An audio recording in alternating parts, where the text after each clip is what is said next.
जैसे जैसे यहाँ पर आयुष की काउंसलिंग पास आती जा रही है वैसे वैसे यहाँ पर स्टूडेंट्स की धड़कनें तेज होती जा रही है और बार बार स्टूडेंट्स का मेरे पास यही क्वेश्चन आता है कि जो एक्सपेक्टेड कट ऑफ है इस साल आयुष काउंसलिंग 2024 की बीएमएस, बीएचएमएस और बीयूएमएस कोर्स की वो क्या रह सकती है। तो आज की इस वीडियो के अंदर मैं आपको कंप्लीट एनालिसिस करके ये बताऊंगा क्या एक्सपेक्टेड कट ऑफ रहेगी और प्रीवियस ईयर क्या कट ऑफ रही थी बीएमएस, बीएचएमएस, बीयूएमएस कोर्स की। Hey guys, this side doctor मोशन मीना। कैसे हैं आप सभी? उम्मीद करता हूं आप सभी अच्छे होंगे। तो जैसा कि मैंने आपको बताया, जो आयुष काउंसलिंग है वो फर्स्ट वीक ऑफ सितंबर के आसपास से यहाँ पर स्टार्ट हो जाएगी।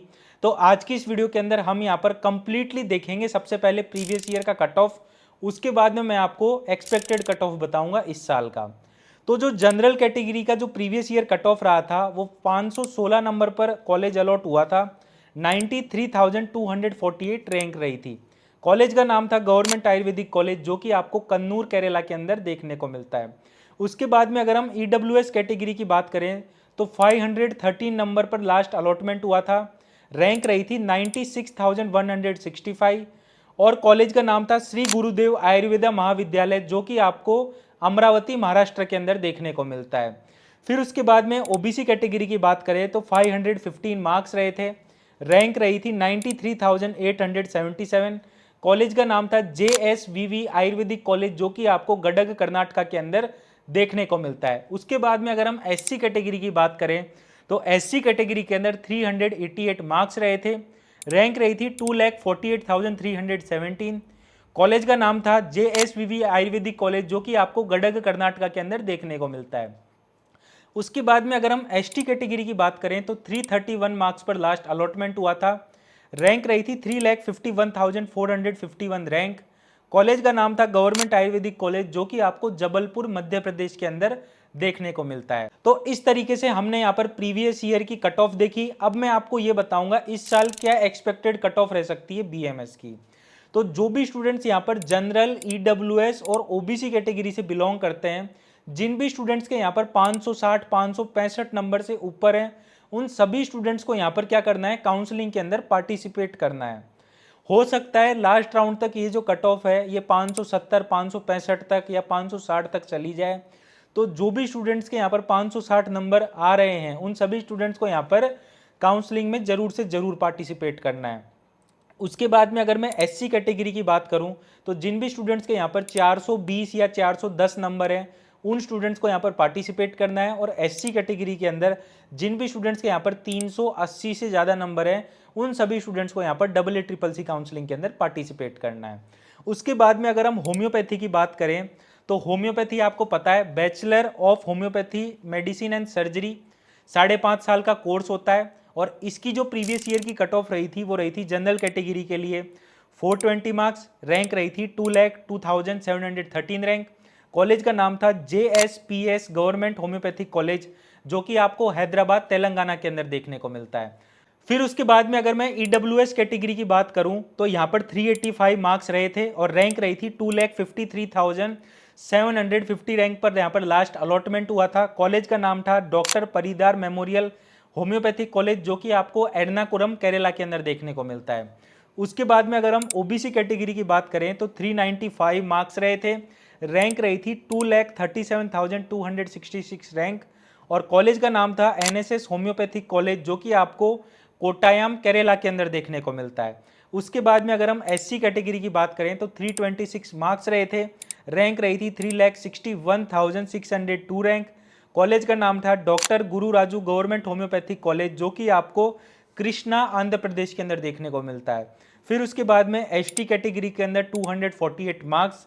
रैंक रही थी 5,55,726 रैंक। और कॉलेज का नाम था Pandit Jawaharlal Nehru state homoeopathic college, जो कि आपको कानपुर उत्तर प्रदेश के अंदर देखने को मिलता है।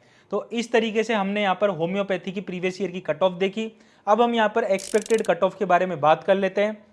तो जो भी स्टूडेंट्स यहाँ पर जनरल, ईडब्ल्यूएस और ओबीसी कैटेगरी से बिलोंग करते हैं, जिन भी स्टूडेंट्स के यहाँ पर 460 से ऊपर नंबर है, 460 465 से ऊपर नंबर है, उन सभी स्टूडेंट्स को यहाँ पर काउंसलिंग में पार्टिसिपेट करना है। और जो स्टूडेंट्स एससी कैटेगरी से बिलोंग करते हैं, जिन भी स्टूडेंट्स के यहाँ पर 350 से ऊपर नंबर हैं, उनको यहाँ पर पार्टिसिपेट करना है। और एसटी कैटेगरी के अंदर जिन भी स्टूडेंट्स के यहाँ पर 300 प्लस नंबर हैं, उनको यहाँ पर होम्योपैथी की काउंसलिंग करानी है। तो इस तरीके से हमने यहाँ पर होम्योपैथी का भी एक्सपेक्टेड कट ऑफ जान लिया। उसके बाद में मैं आपको BUMS का भी कट ऑफ बता देता हूँ। BUMS जैसा कि आपको पता है, बैचलर ऑफ यूनानी मेडिसिन एंड सर्जरी कोर्स होता है, 5.5 साल की, ये भी एक डॉक्टरेट डिग्री है। जनरल कैटेगरी के अंदर 416 मार्क्स रहे थे, रैंक रही थी 2,07,260 रैंक, और कॉलेज का नाम था यूनिवर्सिटी ऑफ यूनानी, जो कि आपको टोंक राजस्थान के अंदर देखने को मिलता है। उसके बाद में अगर हम EWS कैटेगरी की बात करें तो 453 मार्क्स पर यहाँ पर लास्ट अलॉटमेंट हुआ था, रैंक रही थी 1,59,245 रैंक। कॉलेज का नाम था गवर्नमेंट यूनानी मेडिकल कॉलेज, जो कि आपको चेन्नई तमिलनाडु के अंदर देखने को मिलता है।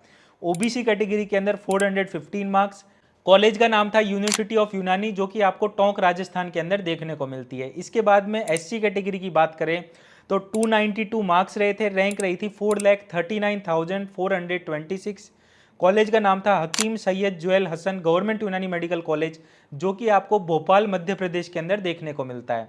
उसके बाद में अगर हम ST कैटेगरी की बात करें तो यहाँ पर 200 मार्क्स रहे थे, रैंक रही थी 7,15,152।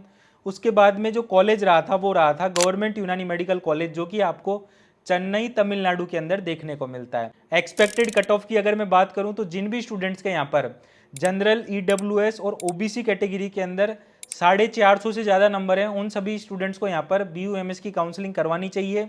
और SC कैटेगरी के अंदर यहाँ पर जिन भी स्टूडेंट्स के 320 से ज़्यादा नंबर हैं, उन स्टूडेंट्स को करानी चाहिए। ST कैटेगरी के अंदर जिन भी स्टूडेंट्स के यहाँ पर 250 भी नंबर हैं, तो वो स्टूडेंट्स यहाँ पर BUMS की काउंसलिंग करवा सकते हैं। तो इस तरीके से हमने यहाँ पर BMS, BHMS, BUMS की प्रीवियस ईयर की कट ऑफ भी देख ली और एक्सपेक्टेड स्कोर भी मैंने आपको बता दिया। बहुत सारे स्टूडेंट्स का ये कहना होगा कि भैया हमने और भी वीडियोस देखी है, लेकिन आपने जो एक्सपेक्टेड कट ऑफ बताई है वो आपने थोड़ी सी कम बताई है। देखो, ये मैंने एक्सपेक्टेड कट ऑफ बताई है, ये मैंने बताई इस वजह से है क्योंकि हर साल AA CCC काउंसलिंग के अंदर कुछ ना कुछ यहाँ पर रूल्स एंड रेगुलेशंस चेंज होते हैं। इस साल भी कुछ रूल्स एंड रेगुलेशंस चेंज हुए हैं। अब यहाँ पर होता क्या है, हर राउंड के बाद में यहाँ पर इनएलिजिबल कैंडिडेट्स की लिस्ट आती है। बहुत सारे स्टूडेंट्स ऐसे होते हैं जिनके नंबर ज़्यादा होते हैं, लेकिन काउंसलिंग में सिली मिस्टेक्स करने की वजह से उनका यहाँ पर अलॉटमेंट नहीं होता है। जैसे कि बहुत सारे स्टूडेंट्स MCC का काउंसलिंग करवा कर आते हैं, उसके बाद में वो AA CCC का काउंसलिंग करवाते हैं, तो वो ये सोचते हैं जो MCC की काउंसलिंग के अंदर जो रूल्स रहे थे वही यहाँ पर AA CCC की काउंसलिंग के अंदर आपको यहाँ पर देखने को मिलेंगे। तो ऐसा बिल्कुल भी नहीं होता है, इस चीज़ का आप यहाँ पर ध्यान रखना। काउंसलिंग आपको बहुत सोच समझ के करनी है और जो भी इंफॉर्मेशन बुलेटिन वगैरह है वो भी आपको बहुत ध्यान से पढ़ना है। अगर आप काउंसलिंग के रूल्स एंड रेगुलेशंस जानना चाहते हो तो आप कमेंट सेक्शन में कमेंट करके बता सकते हो, मैं उस पर डिटेल में वीडियो लेकर आऊँगा आप लोगों के लिए। बाकी इस वीडियो के अंदर इतना ही था। आई होप गाइस ये वीडियो आपको पसंद आई होगी। थैंक यू दोस्तों मेरी वीडियो देखने के लिए।